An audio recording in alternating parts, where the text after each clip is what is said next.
যারা বাংলাকে খাটো করে ছোট করে অনুপ্রবেশকারীদের আঁতুড়ঘর বলে বাংলাকে আখ্যায়িত করেছিল বা বাংলাকে কালিমালিপ্ত করেছিল, যে 1 কোটি রোহিঙ্গা 1.5 কোটি রোহিঙ্গা বাদ যাবে, 1.5 কোটি বাংলাদেশি থাকে, তাদের তথ্য কার্যত ইলেকশন কমিশনেরই এসআইআরই খারিজ করে দিয়েছে।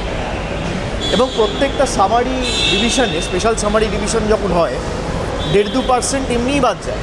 এটাকেই ফাইনাল লিস্ট ধরে নেওয়ার কোনো কারণ নেই। তবে যে উদ্দেশ্য নিয়ে বিজেপি তাদের সহকারী সংস্থা নির্বাচন কমিশনকে কাজে লাগিয়ে বাংলায় এসআইআর করতে চেয়েছিল, তারা মুখ থুবড়ে পড়েছে এবং তাদের ষড়যন্ত্র সর্বৈকভাবে ব্যর্থ।